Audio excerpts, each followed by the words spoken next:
Sa ngalan sa Ama, sa Anak, sa Espiritu Santo. Amen. Ang grasya ng Panginoon sa Diyos, sa mga mahal ng Yesu Kristo at ang Ginoo maanak kanimo. Manasap kanimo. Mga igsuon, maghinulso kita sa atong mga sala, ang maanak kita sa pagsaulog sa Santos nga Misa.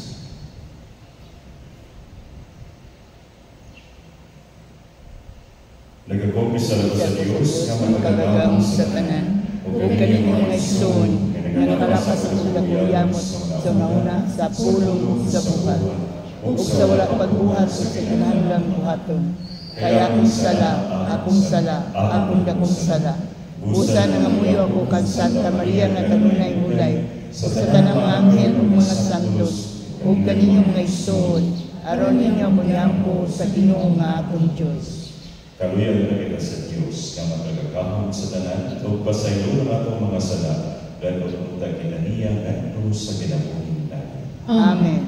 Ginoo, kaluyi kami. Ginoo, kaluyi kami. Kristo, kaluyi kami. Kristo, kaluyi kami. Ginoo, kaluyi kami.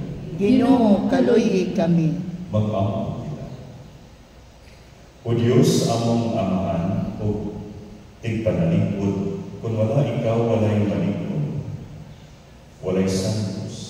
Tutuloy kami nganha sa kinabuhing buhay, inaami sa pagtabang kanamo sa hustong paggamit sa mga maayong butang ning kalibutan. Kini among ipangayo, pinaagi sa among Ginoong Jesucristo imo anak, nga buhyog hari man kanimo ug sa Espiritu Santo, Dios hangtod sa kahapura. Amen. Kinuto gikan sa pasahod sa Exodo. Sa paglugso ni Moises sa bukid sa Sinai, nga nagdala sa duha ka paman, nagisulatan sa napulo ka sugo. Wala siya masayod nga nagdan-ati ay ang iyang nawo, gumikan sa iyang pagpakigsulti sa Ginoo. Sa pagtanaw ni Aaron ug sa kanang katawhan sa nawong ni Moises, nakita nila nga nagdan-at kini, ug nangahadlok sila pagduol kaniya. Apan gitawag sila ni Moises, ug si Aaron, ug ang tanang pangulo sa katawhan, miduol kaniya, ug misulti si Moises kanila. Human ni adto, miduol ang tanang katawhan sa Israel, ug gihatag ni Moises kanila ang tanang sugo nga gisulti sa Ginoo kaniya dito sa bukid sa Sinai. Human si Moises magisulti kanila, gitaptapan niya ang iyang nawo. Apan inigsulod ni Moises sa tolda aron sa pagpakig-akubang o pagpakigsulti sa Ginoo. Kuhaon niya ang takta hangtod nga mugawas siya sa tolda. Ug inigawas niya, sultihan niya ang tanan, ang katawhan sa Israel, sa tanan nga ipasulti sa Dios kaniya ngadto sa katawhan, ug nakita nila nga nagdan-ag ang iyang nawo. Unya taptapan na usab niya ang iyang nawo hangtod sa sunod higayon nga makigsulti siya sa Ginoo. Ang pulong sa Ginoo. Salamat sa Diyos. Balaan ang Ginoo nga atong Dios. Balaan ang Ginoo nga atong Diyos. Ibayaw ang Ginoo nga atong Dios, ug simbahan siya diha sa kumbanan sa iyang tiil. Kay balaan man siya. Balaan ang Ginoo nga atong Diyos. Si Moises ug si Aaron iyang mga pari, ug si Samuel usa kanila nga nagsambit sa iyang ngalan. Nagasambit sa Ginoo ug gitubag sila niya. Balaan ang Ginoo nga atong Dios. Gikan sa lindog sa panganog misulti siya kanila. Nakadungog sila sa iyang mga gibutan ug sa balaod nga iyang gihatag kanila. Balaan ang Ginoo nga atong Dios. Ibayaw ang Ginoo atong Dios ug simbahan siya diha sa iyang balaang bukid. Kay balaan man ang Ginoo nga atong Dios. Balaan ang Ginoo nga atong Dios.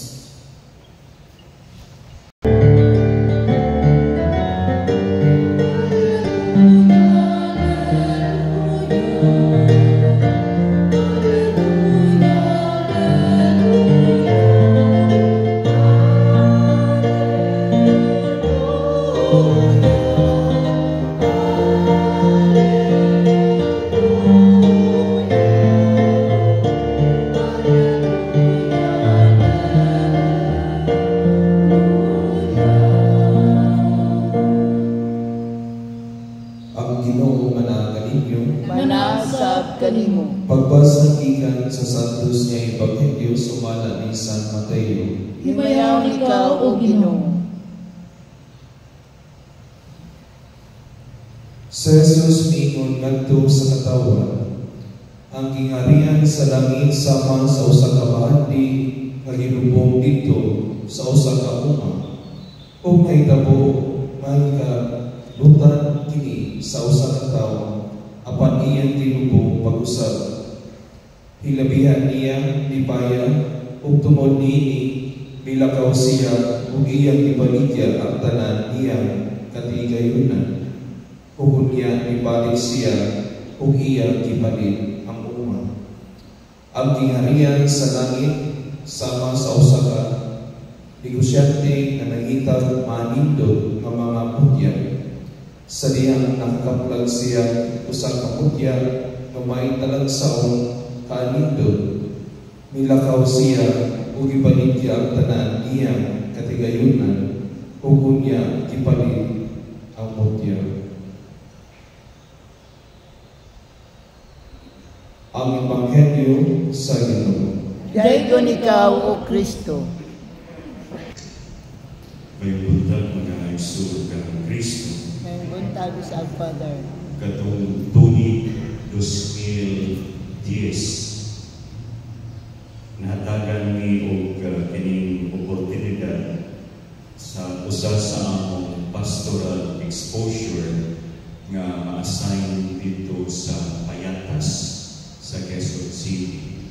Kining Payatas may suon for those who are familiar. No, kini siya may nato nga usa ka tambakan sa basura. And I stayed there for almost 2 weeks, no, sa Payatas aron sa pag have our pastoral community exposure, no, para sa or sectoral exposure. So usa sa mga nahitabo mo igsuon sa istorya sa atong foster parent nga naay usa ka basurero. Of course, ang ilang trabaho ngitag kalakal, ngitag mga pwede mabaligya. And it so happened nga usa sa iyang mga nakitaan nung maingon nato nga naswertihan siya that particular day because one ang iyang nakita was a Rolex watch dito sa basura. Perhaps na dala sa pagkasunog, no, ang usa gani nakita niya kwarta, no, dito nakasulod sa igalog sa sulod sa bulunan lanan. So what he did was, no, ikuha ato, ipangaligya niya tanan niyang mga ang iyang pwesto dito, ang iyang nibiya ug nibalik siya sa probinsya sa Samar kung asa siya ligikan. He sold everything kung unsa man ang nasa iya, no, because of that Rolex watch. And you know kung unsa kamahal kini Rolex watch, relo nga Rolex. Mga igsoon ng Kristo karon adlaw sa atong Ebanghelyo, naghatag sa adwa og duha ka nato bubo nga mga sambingay. O kining sambingay mga igsoon would speak about discovery, about value, about sacrifice, about joy. No, this very short nga sambingay or parable nga itong ibasa karong adlaw, the overall thing is about discovery, value, sacrifice, and joy. Ang atong Ginoong Jesucristo karong adlaw naghagit sa atua to examine ang atong tinuod nga pahandi sa atong kinabuhi, the true treasure in our life. And whatever we are, kung unsa man ang atong willing to give up in order to get that particular treasure. Sa atong istorya, ang tao nga to iyang ipabaligya tanan, no, ang iyang balay, isang barong-barong ato, no, iyang gisakripisyo ang iyang mga anak nga dili na ka mag-eskwela, dili na mo mag-eskwela, dili balik na ka sa probinsya, ang ilang gamay nga sari-sari store, no, bisag nagkalaka lang sila, no, ilang i-give up, nagbalik sa probinsya because of that particular treasure nga ilang nakita. Mga igsoon kang Kristo, sa kining duha ka sambingay, duha atong makatunan. Una, ang sorpresa sa mga bahandi. Ang una nga sambingay nitulo sa atuan nga kining tawhana just stumble upon a hidden treasure dito sa iyang mayunato dito sa uma. Wa niya i-expect nga makakita siya og bahandi. And unsa man ang iyang ibuhat o iyang ipamaligya ang tanan o iyang ibalikan, ilubong niya una ang kining iyang nakita, then iyang ibaligya ang tanan, then balik siya aron paliton katong yuthaan. It is a surprise discovery para kining tawhana. He was not looking for it, yet it changes everything for him. His joy o iyang ibaligya katong tanan. Mga igsoon ng Kristo, usahay inani kita sa atong kinabuhi. We encounter Christ unexpectedly. Maybe through our prayers, through listening to the gospel, through listening sa atong mga kinagdiwali nato diri pagsangyaw nato sa mayong balita.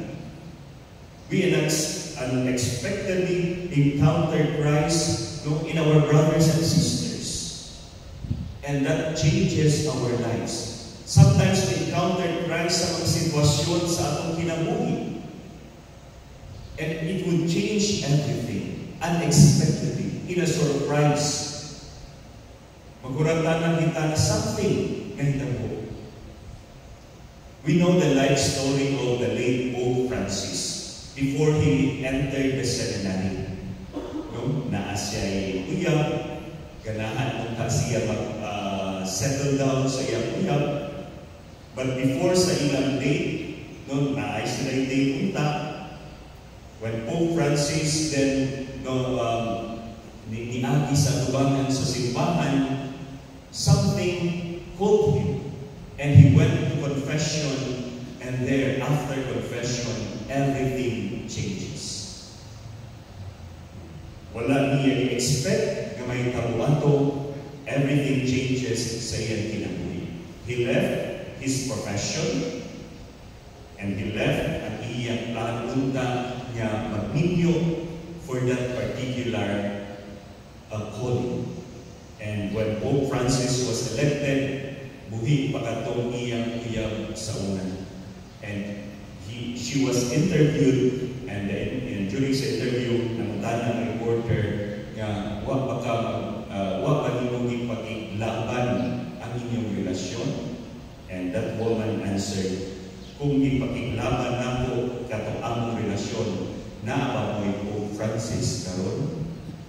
So for Pope Francis, he left everything on that unexpected encounter with the Lord. Sa ikaduhang sambingay, it is slightly different. Na ay negosyante nga nangita. Ipakita niya ang usa ka bahandi, ngayon na na the merchant was searching for a pearl, and katong nakita na niya ang perlas, ang hiyas, iya na ipamaligya ang tanan in order for him nga maangkon, para lang maangkon katong bahandi. So there are two different things. Ang una, unexpectedly nakita niya ang bahandi. Ikaduha, kining negosyante iya ni pangita, and katong nakita na niya he sold everything. Mga igsoon kang Kristo, this speaks to the spiritual journey natong tanan. Some find Christ after years of searching. For example, our Father St. Augustine, after years of searching for Christ, for God, then there, nakita niya ang Diyos. Gipangita niya ang Diyos. Sometimes, ingana ang mga tao, kung usahay, katong hubin pa siya, murag walay Diyos sa iyang kinabuhi. Pero after years of searching, all of a sudden, nagbago ang iyang kinabuhi. Mga igsod kang Kristo, in these two parables, Jesus is clear. The kingdom of God is worth everything. Pwede natong biyaan ang tanan in order to attain the kingdom para sa atua. Wherever the treasure is found unexpectedly or after a long years of searching, the response is the same. That is total surrender. Ang panangitan kining si ang atong santo kasi St. Francis of Assisi. After he has found Christ sa iyang kinabuhi, he left everything. Dato siya. Daghang kwarta. Pero para niya, katong nakita na niya si Jesus, ang Ginoo, kinitanan, wala na value sa iya. He left everything, he sold everything, and lived a contemplative, as mayunando nga, a life surrender, totally surrender sa Diyos. Mga igsod kang Kristo, unsa man ang atong willing i-give up, aron atong maangkon ang ihalian sa Diyos. Jesus is not just telling us about treasure, but maybe Jesus is telling us what hinders us in attaining that kingdom. Nga willing na to i-give up. Are you willing to give up sa inyong mga sala just to attain that kingdom? Unsay sala karon nga ganahan ka yung kuptan imo that you are not willing to give up? And Jesus is telling us, now that I am here, naanak ko, are you willing to give up everything in order nga maangkon nimo ko? Are we willing to give up our vices for the sake of the kingdom of God? Are we willing to give up kining mga relasyon nato, illicit relationships, in order for us to attain the kingdom of God? Or hantod karon giguptan nato kini? Dili nato ganang i-let go kining tanan. So my dear brothers and sisters, today Jesus is asking each one of us, what do you treasure in life? What are you willing to sacrifice for the kingdom of God? Pariha sa unang sambingay, iyang ibaligya ang tanan niyang pagkautang in order to get that particular treasure hidden in the field. Ikaduha, nga sambingay, gipangita niya ang bahan niya. And when he found out, when he found that treasure, he gave up everything. Sa ato, unsa ang pwede natin i-give up in order for us to attain the kingdom of God. And dear brothers and sisters, sa laing bahin sa Ebanghelyo na ay nga isulat nato, kung ang imong mga mata mao ang hinungdan sa imong na mawala ang imong relasyon sa Diyos, lukita kinang mata. Cut off those hands kung maura ang hinungdan na makapaghiwalay ka sa Diyos. What does it mean? Ang mata, ang mga kamot, this is part of our body close to us. Pero kung mauni ang hinungdan nga maguba ang atong relasyon sa Diyos, dili nato maangkon ang gingharian sa langit, it is better for us to cut off even our own families. Ingon ang Diyos. Kung mauna ang hinungdan, kung mauna ang baba, anong maangkon nimo ang gingharian sa langit, better cut it off.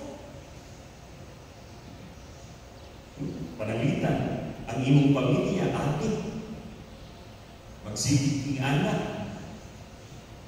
So even your own family, nga kung mauni ang hinungdan, nga mawala ka sa gingharian sa Dios, cut it off. Put lang ang imong relasyon in order for you to attain the kingdom of God. So mga igsoon ng Kristo, no, what do we treasure in life? What are we willing to give up in order for us to attain the kingdom of God? Manilin.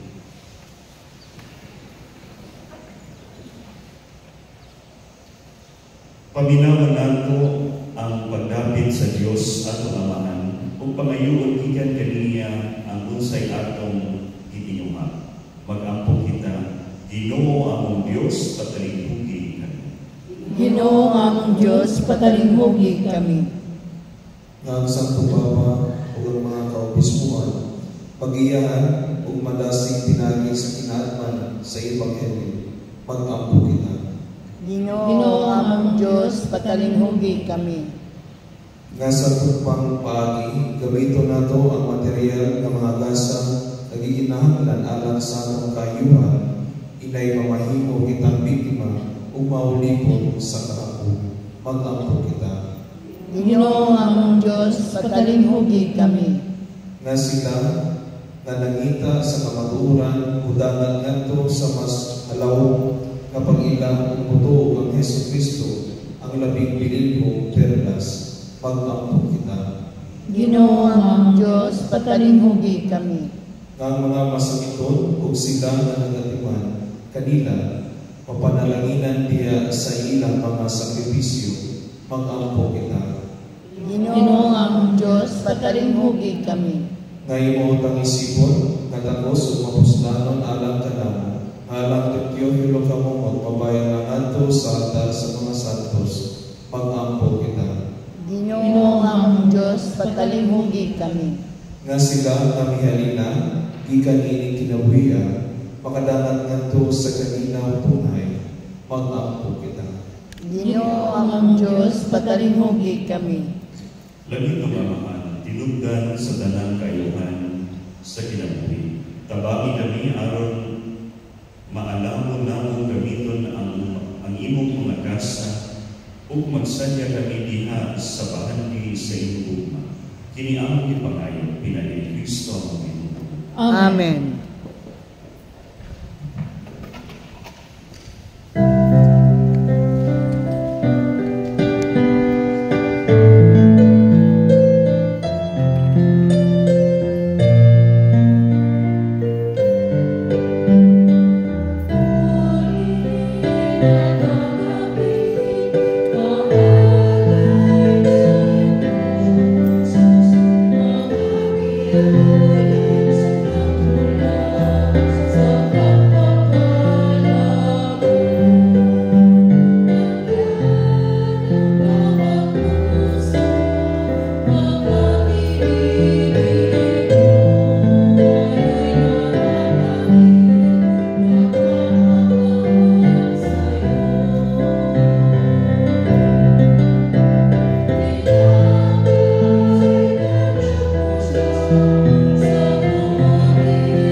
Dawatan ta sa Ginoon sa sakripisyo ikan sa imong mga alam sa pagkain ng mga kasalanan, alam sa kasalanan ug sa tingog niyang santos.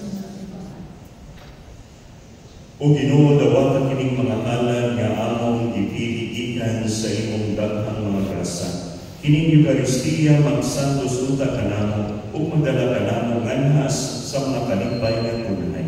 Kini among ipangayo pinagi ni Kristo ang Ginoo. Amen. Ang Ginoo manang kaninyo, Manasab kaninyo. ibayaw inyong mga kasing-kasing. amo nagibayang adto sa Ginoo. Magpasalamat kita sa Ginoong atong Dios. Angay ug matarong. Santos nga Amahan Dios nga tunay ug makagagahom sa tanan. Amay matarong gayon magpasalamat kami kanimo kanunay ug sa tanang dapit. Kay imong gibuhat ang tawo tungod sa kaayo, ug imong gisirutan tungod sa katarungan, ug imong giluwas tungod sa kaluoy. Pinaagi ni Jesucristo ang Ginoo. Ug busa ang tanang mga binuhat sa langit ug sa yuta nagaawit sa usa ka bag-ong awit sa pagdayon. Tuyong usab kami sa tanan mong mga anghel sa langit sa ilang pagsangyaw sa imong walay munong nga himaya diha sa usa ka awit sa pagdayon sa ilang pag-ingon. Santo, Santo, Santos nga Ginoo, Diyos sa kagahuman, puno ang langit ug yuta sa imong himaya, husana sa kaligtasan. Daygon ang nagani sa ngalan sa Ginoo, husana sa kaligtasan. Santos kay ikaw Ginoo ang tuburan sa tanan ka santos. Ipadalangin mo Espiritu ang pagsantos na iyong mga gasa aron mahimo kinyanan ka na nga lawas sa tubo ni Jesucristo ang Ginoo. Sa pagpasakit sa iyang kaugalingon, ikuha siya upan. Ipasalamat kanimo mitigas o mihatag ini ngadto sa iyang mga tinunan o mingon.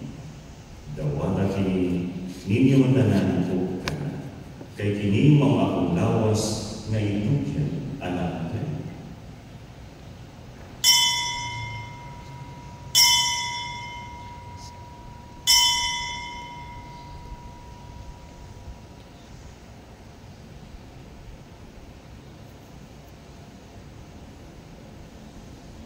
Sa samang pangitapos ang panihapon, mikuha siya sa kalis. May pasalamat kanimo pag-usap, mihatag dili ngadto sa iyang mga tinunan o mingon. Dawata kini o Panginoon ka mga tanan ika nini, kay kini mao kalis sa akong dugo sa pag-utunhay nga kasaputan. Ang dugo nga iula alang kaninyo o alang sa tanang mga tao, aron ang mga sala mapasay. O ata kini aron paghandog kanan.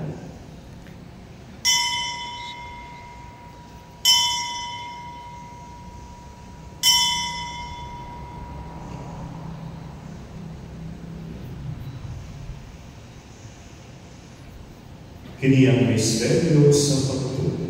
Si Kristo namatay, si Kristo nabanhaw, si Kristo mubalik nganhi. Aron paghandog sa kamatayon ng pagkabanhaw ni Jesucristo, nagahalat kami kanimo Amahan niingpan sa kinabuhi o karis sa kaluwasan. Nagapasalamat kami kanimo tungod kanimo kami giisip nga ngayon, nga mga tupang o mualagad kanimo. Himoang kami nga mga lawas sa lawas sa dugo ni Kristo, magkahinusa diha sa Espiritu Santo.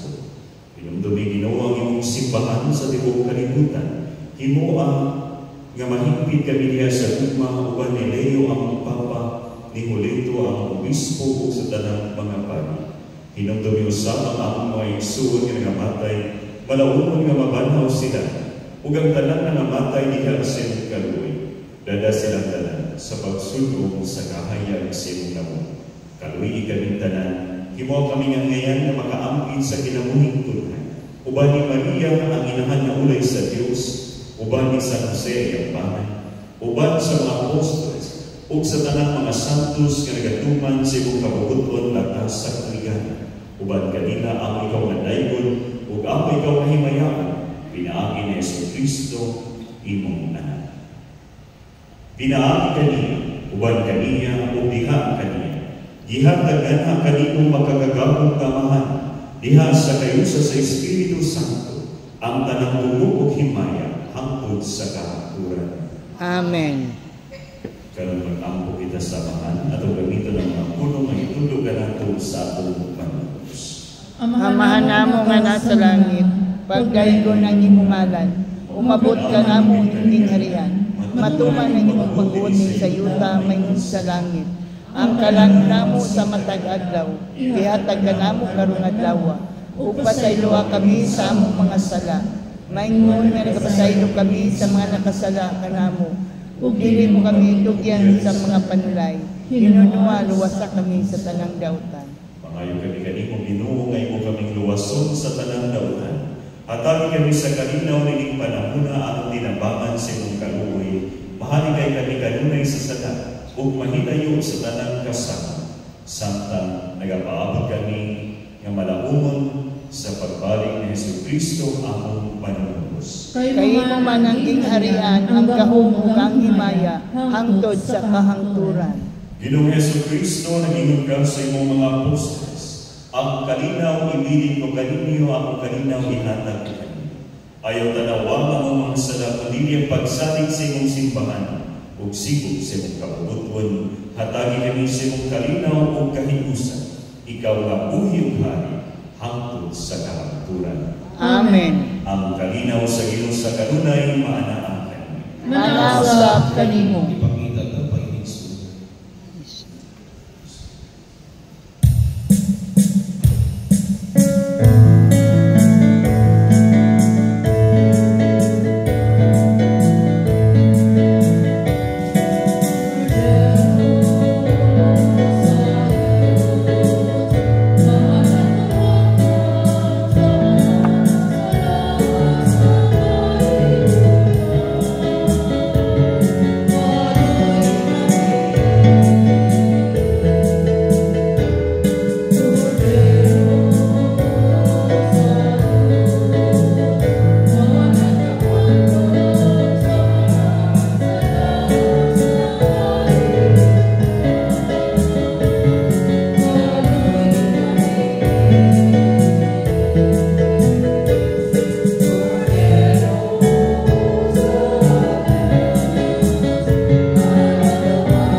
Kini mao ang kordero sa Dios nga nagawagtang sa mga sala sa kalibutan, bulaan ang gidapit alang sa panihapon sa iyo. Ginoo, dili ako angay nga mokalawat kanimo apan ipamulong lamang ug mamaayo ako.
Mag-ampo kita.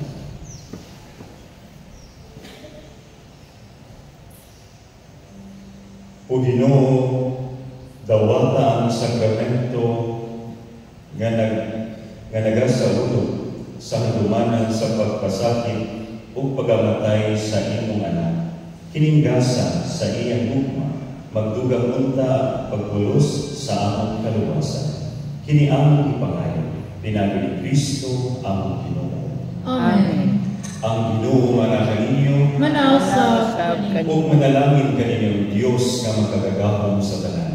Ang Amahan, o ang Anak, o ang Espiritu Santo. Amen. Tapos na ang misa na dalina o hukman ni Kristo. Salamat sa Diyos. Mayong buntag. Mayong buntag po.